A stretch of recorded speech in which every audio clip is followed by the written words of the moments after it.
ఒక ప్రశాంతమైన గ్రామంలో ఇంటి ముందు కూర్చున్న ఆ మహిళను అకస్మాత్తుగా ఒక విషపాము కాటువేస్తుంది. తీవ్ర నొప్పితో ఆమె కేక వేసి అక్కడికక్కడే స్పృహ కోల్పోతుంది. ఇది చూసిన ఆ నమ్మకమైన కుక్క భయంతో మొరుగుతుంది. పాము పొదల్లోకి పారిపోతుంది. కుక్క కళ్లలో ఆందోళన పెరుగుతుంది. కుక్క ఇంట్లోకి పరిగెత్తి చూసేసరికి ఆ మహిళ కదలకుండా పడి ఉంటుంది. ఆమె ముఖాన్ని నాకుతూ లేవు లేవు అన్నట్టు ఆర్తిగా అరుస్తుంది.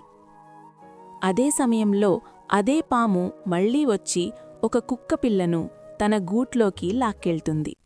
పిల్ల అరుపులు గుండె పిండేస్తాయి. తల్లి కుక్క పరిగెత్తుకుంటూ వస్తుంది. అని అప్పటికే ఆలస్యం.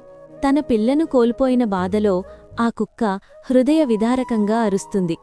మిగిలిన పిల్లలను కాపాడేందుకు వాటిని ఒక బోనులో పెట్టి తల్లి కుక్క గట్టిగా తలుపు తోస్తుంది. ఇప్పుడు సహాయం కావాలి, వెంటనే. ఇక మరోవైపు విషం ప్రభావంతో ఆ మహిళ చెయ్యి నీలంగా మారుతుంది. సమయం చేతులు జారుతోంది. సహాయం కోసం తల్లి కుక్క అడవిలోకి పరిగెత్తుతుంది.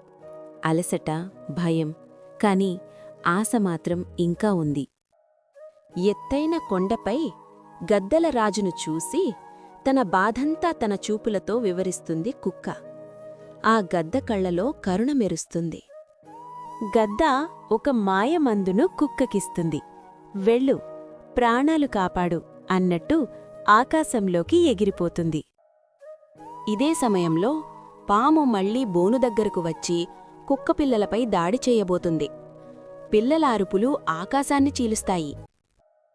అప్పుడే మెరుపులా దూసుకొచ్చిన గద్ద పామును తన పంజాలతో పట్టుకుని 2 ముక్కలుగా చేసి అక్కడినుంచి మాయమవుతుంది. ఇక కుక్కమందుతో ఇంటికి చేరి స్పృహలేని మహిళకు ఆ మందును తినిపిస్తుంది. అందరూ ఆతృతగా ఎదురుచూస్తారు. కొద్దిసేపటికి ఆ మహిళ కళ్ళు తెరుస్తుంది. కుక్క ఆనందంతో తోక ఊపుతుంది. పిల్లలు సంతోషంగా అరుస్తాయి. జంతువుల ప్రేమ మానవత్వానికి మించినది. మీరు ఇంకా లైక్ అండ్ కామెంట్ చేయకపోతే ఈ కుక్కపిల్లలు ఇంకా ఎదురుచూస్తూనే ఉంటాయి. కుక్కపిల్లలు.